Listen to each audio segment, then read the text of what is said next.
تا بێت پشتیوانیەکان بۆ ڕۆژئاوای کوردستان زیاتر و زیاترە بێت. لەم نێوەندەدا ئاڵای کوردستان یەشێکە لەو بابەتانەی کە زۆرترین خواستی لەسەرە. بەڵام کەسێک ساڵانێکی زۆرە دەست و پەنجەی نەرم کردووە لەگەڵ دانانی ئاڵا لە سەر بیناکانی خۆی بۆ جوانترکردنی دیمەنەکانی شاری سلێمانی. ئەمە یەکێکە لەو ئاڵایانەی کە بەرزەکەی چەند مەترێکە کە بە مۆزایک دروست کراوە. ئەویش یەکێکە لە بیناکانی کاکزایری کەریمەڕۆژ. کاکزای سڵاو لێبێ. تەدروستی چۆنە؟ هاڵە.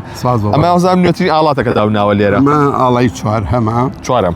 بەڵێ بەرزەکەی 8 مەترە، پانێکی 1.60 لە شەکل لە کۆنکرێت مسەلح دروست کراوە. دوایی هەر کوردێکی ڕۆژئاوا بۆی نەحەت کردم. دوو مامۆستای جامعی سلێمانیش کیان بەناوی مامۆستا سەلمان هاتن ئەوان مۆزایکەکەیان داناوە. خاصێتی ئەم ئاڵایە ئەوەیە کە تەمەنی زۆ درێژە، ڕەنگە پاش 200 ساڵی کە جەنابە سەیریکەی بە هەمان ڕنگ و قەواری خۆی مێنێتەوە بێ ئەوەی کە تێکچە، چونکە مۆزایک مادەیەکی قایمە بۆ کاری هونەری. ئەمە ئەو بینای پێوترێ خوشکەکەی سەرە وایە؟ ئەمە لەناو خەڵکا وای لێ هاتووە. ئەگەنا خۆی بیناکە ناوی دیوانی سەرایە، بەڵام کە سەرێکم بۆ بەدەستە خوشکێکی جوان بۆ سەرا بۆ خوشکەکەی سەرا ناوەبرێ. تۆنەی گرنگی و بە دیوی پشتەوەیەوە، گرنگی و بە دیوی پێشەوەی نەیەوە بەو دەرەجەیە. من بەم تەلارە دوو بینای کۆنی سلێمانیم بەسەر کردوێتەوە. ئەم ڕووکاری کە بەڕێستانی بینن ئەمە ڕووکاری سەرایە. بەڵێ کردومە بەدەستە خوشک بۆی ئەو بینا شوشە و ئەلکۆبوندانی پشتەوەی پێ بشارمە و ئەم دیمەنە جوانە تەواوکەری دیمەنی سەرا جوانەکەمان بێ. ڕووی ئەو دیوی کردومە بە ڕووکاری خەستەخانەی ئینگلیز کە نزیک ماڵی کەریمی عەلەکەیە لە گەڕێکی گۆژە، بۆ ئەوی دوو بینای کۆنی شار ئالێرا جاری کە چەکەرە بکاتەوە سەر هەڵبێنێ و خۆی بە خەڵک بناسێنێتەوە. کاکزاید لە گەڕەش کانێسکانیش باماشەوە ئاڵای ترێدا ناو لە شەقامی مۆلەویش هەمانەوە بزانم. ئەمانە ماوەی چەند ساڵەکە سەرقاڵی ئەم بابەتانی کە ئاڵای کوردستان دانیتەوە؟ لە 10 ساڵ و بەرەو دوا بەرەو ئێرە ئەو چوار ئاڵایمان توانیوە دروستکەین. یەکێکیان لە سەر بینایەکە بیناکەش ناوی ڕۆژی ئاڵایە، 14 مەتر مربعە، هەمان شت بە مۆزایک دروست کراوە کە جەناب لە تەلەڤیزیۆنی خاک و زاراوە بێت ڕوبەڕووتە لە سەربانی تەلارەکە. تەلارەکە زۆر کلاسیک و قەدیمە. ئاڵایەکی کەمان هەیە لەسەر شێوەی گوڵێکی دالیا، ینی ئاڵاکە بۆ بە گوڵێکی دالیا، ئەویش خۆی لە ناخە کۆنکرێت مسەلح و نەحەت کراوە. کۆمەڵی هونەرمەندی زۆر هاوکاریان تیا کردو. لە ئەخیرا لەسەر دەستی مامۆستا ئاریان و مامۆستا سەلمان ڕووپۆش کراوە تۆ جاریکە بە مۆزایک. وەکوتمان خاصەتی مۆزایکەوەی کە قەت تێکچوونی نییە. جوانترینی ئاڵاکان ئەگەر لێم پرسی ئەوەی جادەی مەولەویە، ئەوی لەسەر تەلارێک دانراوە ڕووی کردوتەوە جادەی مەولەوی لە خلالی گەراجی ئاراوە. بیناکە خۆی دوو ڕۆیەکی ئەڕوانێتەوە لای دیوانی هین خان سەرایی، بیناکەی ماڵی حاجی محەمەدی کۆڵک لەگەڵ ئەحەی گوڵێ ئەو شەقامە. ڕووی ئەو دیوی ئەڕوانێتە سەر گەراجی ئارا و جادەی مەولەوی. تەلارێکی زۆر جوانە، خۆی زۆر کلاسیکە. لە عینە وەختیشا دوو وێنەی دکتۆر جەمال نەبەز و لەگەڵ دکتۆر جەمالی مناڵان کە پیاوێک بۆ خزمەتی ئەم وڵاتی زۆر کردبوو. جەمال نەبەزیش غەنیون عن التعریف، یعنی شتێک من باسی جەمال نەبەزکەم لێرە. چەپ و ڕاستی ئاڵاکە ئەو دوو شخصێتە مەزنە جوانەی پێوەیە. کاکزای بۆچی ئەو هەموو تێچووە بۆ ئاڵات؟ چکە کاتێک دەست و پەنجەی هونەرمەندی بەرکە و گرانەکەوێت یەکسەر گرانەکەوێت.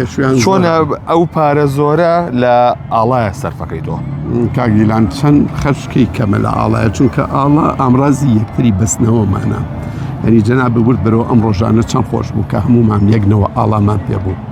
و کە ئاڵایە دەرەکەوێت لە ڕۆژهەڵات، لە ڕۆژئاوا، لە باکوور، لە باشوور هیچ فەرق ناکات. تۆ ئاڵای کوردستانە بینی، خۆ ئەگەر ئاگادار بی و بە تاکید بەڕێز ئاگاو لێ لەم ڕۆژانەیە لە یاری مانستی و بەشکتاشی تورکی لە مەلعەبی ئیتیحاد لە لەندەن چوار کوردی کە تا ئێستاش نازانم خەڵکی کام پارچەی کوردستانن چەند بە جوامێری خۆیان کرد بە یاریگاکەیە لە دقەی 50.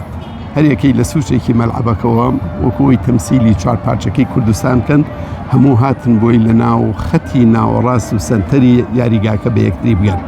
ئینشەڵا کوردای من بە یەک بگە و دای من ئاڵاکەمان شەکاوە بێ و هەوڵ بین لە ئاڵاکەیە کۆبین و بڕبڕ و بەشبەش نەبین لە حیزبەکانە. کاک زایر کوردایەتی لای تۆ چیەگەین ئەگەر لێک ڕستای بۆم جێ بکەیتەوە؟ کوردایەتی بوونی تۆیە، ئەنی هەبێ و ئینتیمای جەنابتە. تۆ ئەگەر کورد نەبیت چیت؟ من چۆن خۆم بە خەڵک بناسێنم؟ لەبەرەوە من تا سەر ئێستان کوردم. ڕۆژێ شخصی وتی زاهر تۆ باز لە حیزبایەتیە کرا، وتم من پێشمەرگایەتیم کردەوە بەس حیزبایەتیم نەکردەوە، زۆر فەخریشی پێوەکەم کە من بەس پێشمەرگە بووم، حزبی نەبووم.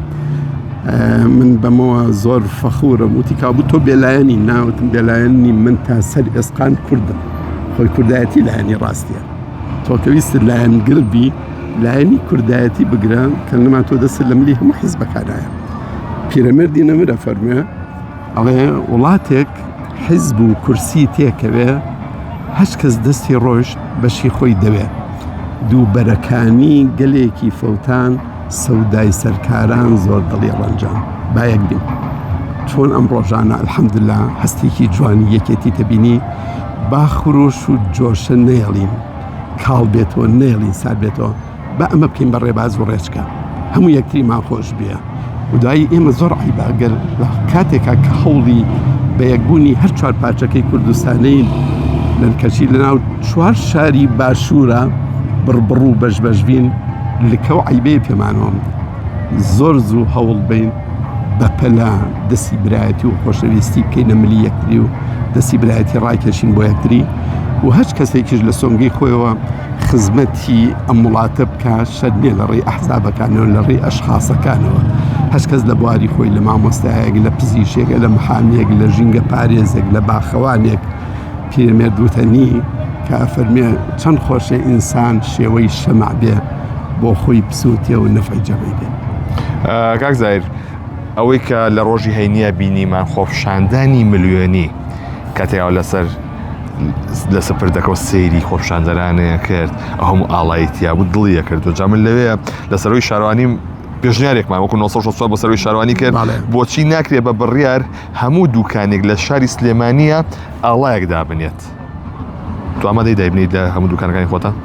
بۆ ئامادەم واز لەم گەورانە بێرە من دوکانەکان ئەڵێم ئامادەم لەگەڵ هەموو قۆبچەیەکە ئاڵایەکی پێ هەڵواسم، من فەخۆرم بە ئاڵای کوردستانەوە، پێی گەشە بمەوە، پێ درەوشێمەوە، ئینشاءالله ئاڵاکەمان شەکاوە بێت لە هەموو شوێنێک و ڕەمزی کۆکردنەوە و شانازیمان بێت و دایمەن بیشەکێنین بۆ دڵی دۆست و دوژمن هەریەکەی بە مەرامی خۆی.